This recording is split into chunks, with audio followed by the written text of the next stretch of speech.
Welcome back to my Master Machine Hunting series for Horizon Zero Dawn, where we're covering the most effective ways to take down all the toughest machines in the game. With Forbidden West coming out in just a few weeks, I'm on a mission to create these guides for everyone playing the original Horizon game for the first time, and also for anyone replaying it to get hyped for Forbidden West. Even if you have played before, stick around, because I'm going to show you some tactics that aren't so well known, and I bet you'll learn something new.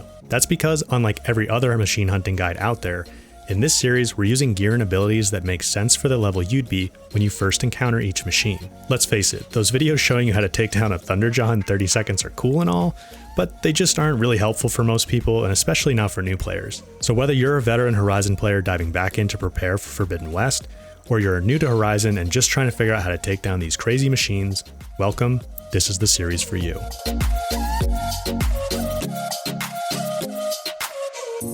In this video, we're covering Thunderjaws.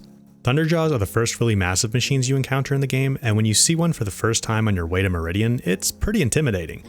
A lot of us stop at that first Thunderjaw to flex our machine hunting skills, and you find out pretty fast that this is a whole nother level of machine.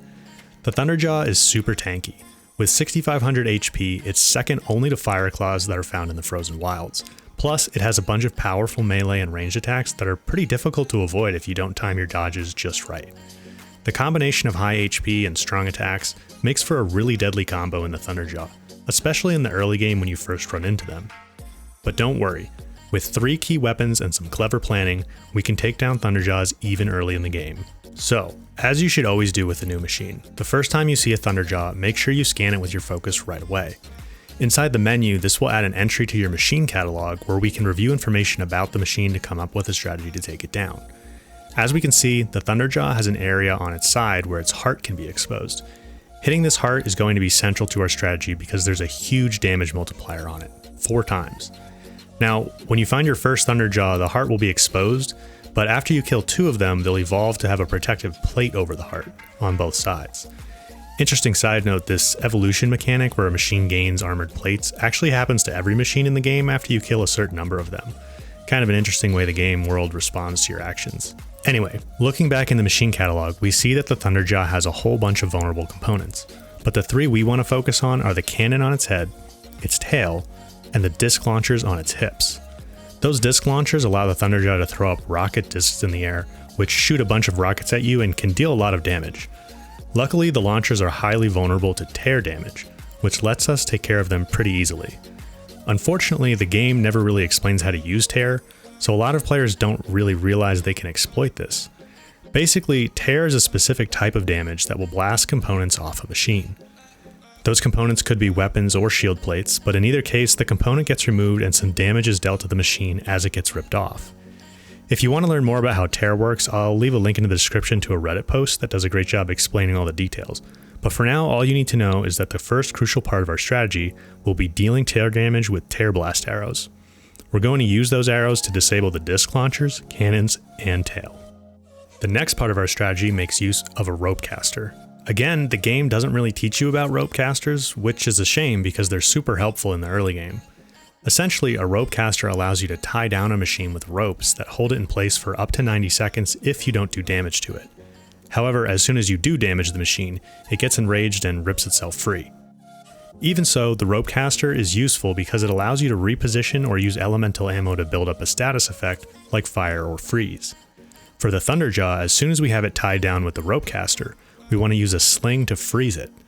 Later in the game, you'll want to use freeze arrows to do this instead, but slings are your friend in the early game because they can deal a whole lot more freeze damage compared to early freeze arrows. However you end up doing it, once you build up the freeze effect, it will last for 30 seconds, and any damage you deal can be multiplied by up to 4 times. You can imagine how having a 4 times damage multiplier is going to help us deal with the Thunderjaw, not to mention lots of other difficult machines. Alright, let's put all of this together and check out some live combat. Alright guys, so we're here at a Thunderjaw site. This is actually the site that most people are going to run into their first Thunderjaw at. It's between Day Tower, on your way from Day Tower to Meridian during a main quest, so you'll go right by here. It's actually kind of a nice place to practice on them if you want to, because there's a campfire right here and there's also no other machines around to bother you. So I'll give you the typical rundown. I'm on very hard difficulty level, like I am with every video in the series. And then for an outfit, I'm using the Nora Protector Medium. This is actually a pretty good outfit that you can get pretty cheaply early in the game. It has 20 base melee resist, and I stuck an additional 5% melee resist on it just to boost it a little bit. And you want melee resist because the Thunderjaw just has a whole bunch of melee attacks that it can do. So that's a good thing to focus on with your outfit. Okay, weapons. We have the Karja Sharp Shot Bow first off. So this is what gives us access to the Terror Blast arrows that we need to knock off components like the disc launchers. Also gives us access to precision arrows, which deal more damage than regular arrows, quite a bit more damage than regular arrows. And we're going to use that to hit the heart and other things like the eyes to do damage when it's frozen and tied down. You could use, if you saved up for like the Shadow Hunter bow and you had hardpoint arrows and you had some good mods to boost the damage of them, you could use hardpoint arrows. But I think if you're trying to hunt Thunderjaws early, you need these Terror Blast arrows anyway, and the precision arrows are really kind of your best tool for dealing damage. And then for mods on that, I've got a mid-range 24 damage addition and mid-range 28 handling, just so we can shoot a little bit faster and deal some extra damage with it. I think it's reasonable if you want to hunt Thunderjaws this early that, you know, you get some decent mods like this on this bow. Okay. Rope caster. We're using the Shadow Rope caster to tie the Thunderjaw down. You can use the cheaper Karja Rope caster, but it's very difficult with a machine the size of the Thunderjaw. Okay.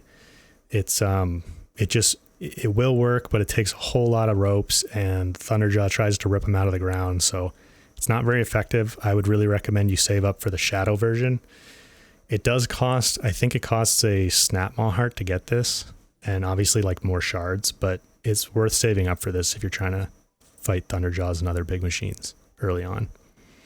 And then I just have a bunch of basic handling mods on here to let us be able to shoot it a little bit faster. Okay. Finally, the Karja Sling, which gives us the freeze bombs, so we can freeze the Thunderjaw.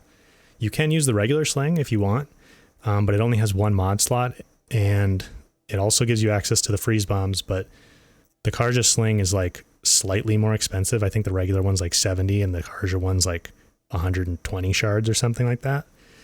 And it has 2 mod slots, and it also gives you access to shock bombs if you want to use those. So I think it's worth saving up and grabbing the Karja one. Okay. Skills. Let's take a look at what we're going to use here. So the only thing we're going to use really is Hunter Reflexes and Concentration, both of which the Hunter Reflexes slows us down when we jump, so we can aim a little bit better. And then Concentration gives us the slow-mo and zoom effect, so we can aim better too.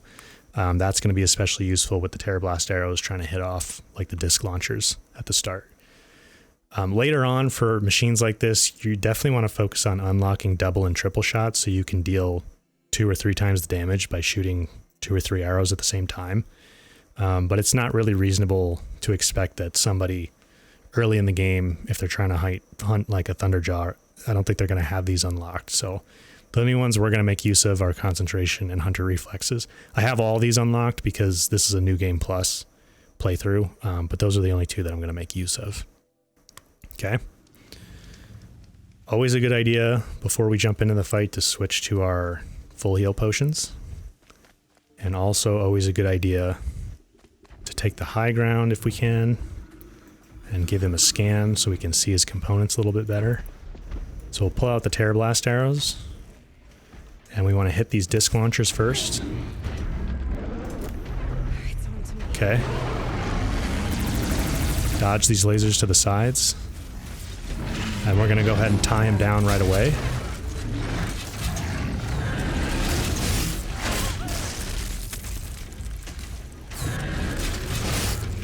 I recommend dodging to the sides as you do this. So there, he's tied down. Now we want to pull out the bombs and freeze him.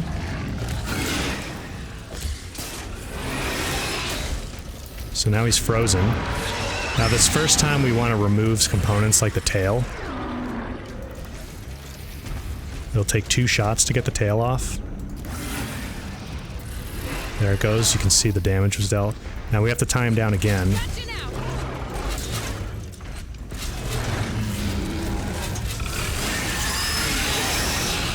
and we can blast off the cannons on his face.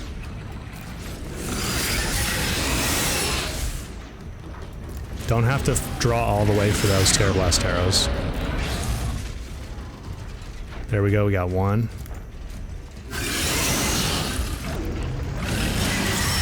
Tie him down again.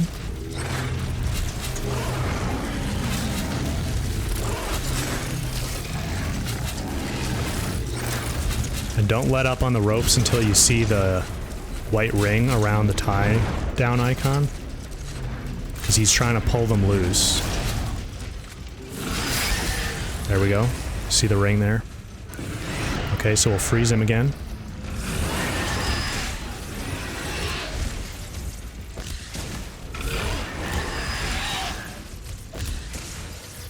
And you can see the exposed heart there, so now I'm going to take out a sharp shot arrow and hit that.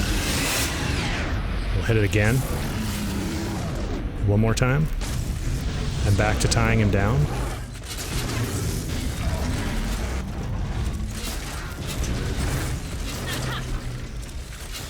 See how I'm jumping to the sides between each time I shoot the rope, which kind of helps confuse him. Hit that heart area. You can use concentration for this too. Oh, he started to turn there, so we'll tie him down again.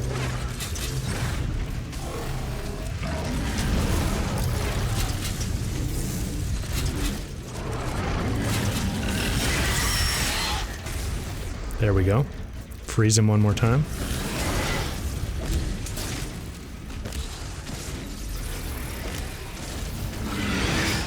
Get ourselves a view of the heart. You don't have to rush. If you don't do any damage, he'll stay tied down for up to a minute and a half. But you can see it goes away as soon as I hit him. If we want to, we'll tie him down one more time here. See if we can get use one of his disc launchers on him. So I saw there was a disc launcher over here. And we can go ahead and shoot this at him.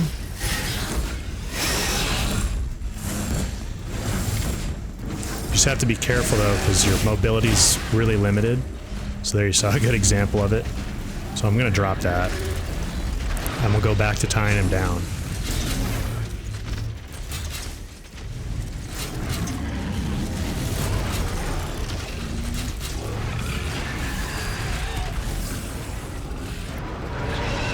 Okay, freeze him.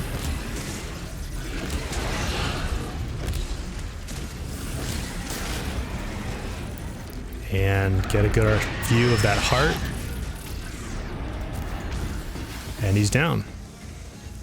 As you guys can see, the combination of Terror Blast arrows, ropes, and freeze bombs really let us handle the Thunderjaw without too much trouble. Of course, you're probably still going to need to work on your dodges a bit, especially while using the rope caster, but if you focus on keeping the Thunderjaw tied down, it will basically be immobilized the entire time. Make sure you remember to keep it frozen too, and take your time to line up shots on the heart. Taking an extra couple seconds to aim is really worth the extra damage. Before you know it, the Thunderjaw will be down, and don't forget, Thunderjaw always drop 3 purple mods, so learning to take them down early can really give your gear a nice boost. Alright guys, that's my master machine hunting guide for Thunderjaws. We covered a great strategy for taking them down even early in the game, and I hope it helps you out. For all the Horizon veterans out there, I'd be curious to know your favorite ways to take down Thunderjaws, so go ahead and leave me a comment about that. Horizon is my personal favorite game of all time, and my goal with this series is to make the guides that I wish I had when I first started playing the game. If you enjoyed this video, or if you learned something, hitting that like button would be much appreciated. I'm planning to cover all the difficult Zero Dawn machines, and I'm really looking forward to doing the same for all the new machines in Forbidden West when it comes out. So make sure you're subscribed so you don't miss the rest of the series. Thank you guys for watching, and I'll catch you in the next one.